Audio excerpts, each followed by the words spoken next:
Ladies and gentlemen, thank you for listening, downloading, and subscribing to the latest edition of the 12 Kyle podcast. I'm 12 Kyle. Check this out. On this podcast, what I want to talk about is being professional. Now, everybody can't be a professional basketball player or a professional football player or professional singer for that matter. Nonetheless, we can all be professional. I've often said that one of the most important, in fact, the most important class that I took in college actually was a class that I really didn't want to go to.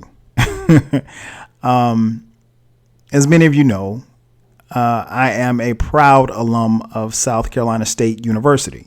It's a historically black college located in Orangeburg, South Carolina. And when I enrolled in the fall of 1991, don't laugh, there was a required course that I had to take. The course was called Professional Development. And I didn't want to take the class. It was a class that was required, I think, for all freshmen. It was very particular for me because I was a business major. I was a marketing major. And here's the catch about the class. The class was only a 1 credit hour class. We only had to go 1 day a week, which was on Mondays, and it was for 1 hour. But the catch was, and I think this was just for, I think it was for everybody in the class. You had to come to class dressed up. For us, that meant you had to come in a shirt and tie.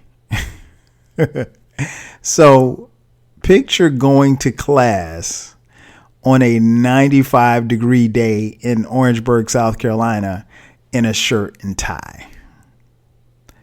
Right. Nobody wants to do that. But I will say that my initial ideas about the class were really, really wrong and off base. There's so much that I learned in the class. And I tell everybody, it was the most important class that I took at South Carolina State University because the professional development class was just that. It taught me how to be a professional. I wasn't a professional football player. I wasn't a professional basketball player. I wasn't a professional singer, but it taught me how to be a professional. One of the most important things that I learned from the class, and I'll share with you guys on this podcast, some of the things that I learned from the class. It goes without saying, but your appearance matters. Your appearance when you're having a business meeting, your appearance when you're going for an interview, it matters. Make no mistake about it. I used to always hear the saying when I was a kid, when you step into a room, in steps the race. So not only am I carrying myself, but I'm also carrying my parents, and I'm also carrying my ancestors. I'm carrying my race into a room. So I can't go into a room looking like a bum. And so I'm always very conscious about what it is that I wear. I don't care if I'm just going to the grocery store. I might not feel like, and don't get me wrong, I don't put on a shirt and tie to go to the grocery store, but I do look presentable. And I think that's very key because what you wear says something about yourself. No, you'll never catch me outside of the house in, ripped up shorts or jogging pants looking bummy. That's just not me. I will always look presentable, but that was the thing that professional development taught us. Your appearance speaks before you do. So when you step into a room for an interview for a job, before you open your mouth, the person sees you. That's important, because if they're not impressed by what they see, what you have to say doesn't mean a damn thing. And I'm being real. Is it fair? No, it's not fair, but that's the way the world is. The world ain't fair. So your appearance does matter. For men, one of the things that we were always taught was, when you meet someone or you go into a meeting, always be clean shaven. For me, that meant no facial hair. Well, mustache. You could get away with a mustache, but goatee, beard, nope. Can't do it. I've only interviewed once in my life with a beard and a goatee. Every other time I've interviewed for a job or anything like that, or had a professional meeting, I've always gone with the clean look. I mean, I'm not cutting my mustache off. It took me forever to grow a mustache. But yeah, just a mustache. That's it. And probably over the last year, I've grown a beard, which is still kind of bugged out for people who know me or grew up with me, because like I never could grow a beard. But yeah, that's about it. That's the only time I can think of where I've actually gone into an interview with facial hair. But no, that's not something that you do. Your appearance, guys, matters. When you're in a meeting, you don't need the gaudy jewelry. In fact, you really don't need any jewelry. A watch, maybe. Gold chain, nah, don't need it. Ladies, when you're going into a meeting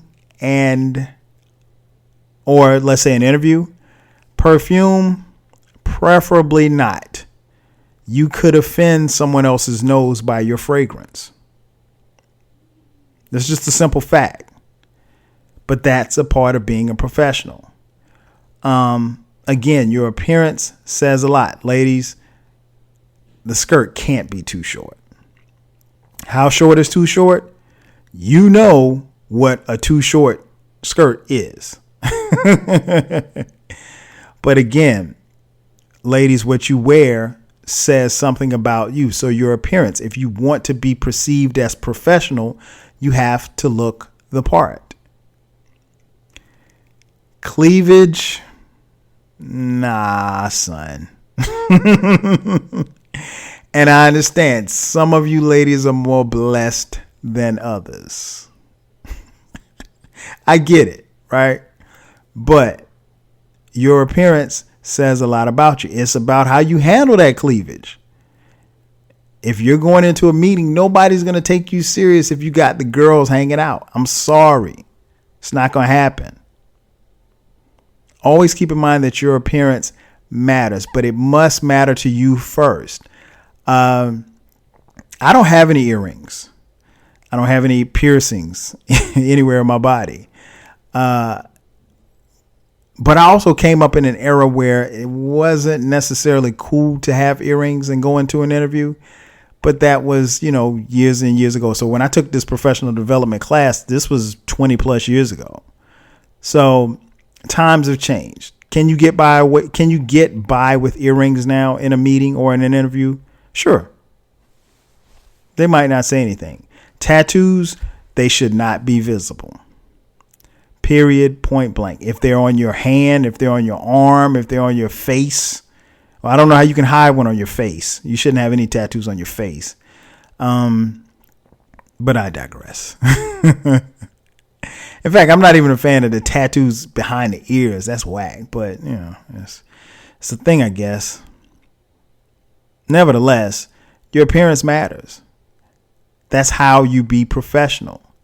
You have to look the part. Nose rings, you probably should take them out if you're going to meet someone on a professional level or for an interview. You just should. Now, once let's say if you're going to interview. If you go and interview and, they like you and they offer you a position, then you can find out what their position is on, body piercings, I guess. But initially, Nah, you probably shouldn't do it. Another thing that we learned in the class was the ability to give a firm handshake. For me, this is huge because, for one, handshakes are a transfer of energy. So if I extend my hand out to you, whether it be a business meeting or just a greeting or a interview, I want a firm handshake. If you shake my hand with half of your hand, that's a lack of respect. That's what it is. And I'm amazed at how many times I've shaken people's hands and they've given me the half hand. It's a lack of respect. It's either a lack of respect or a lack of confidence on the other person's part.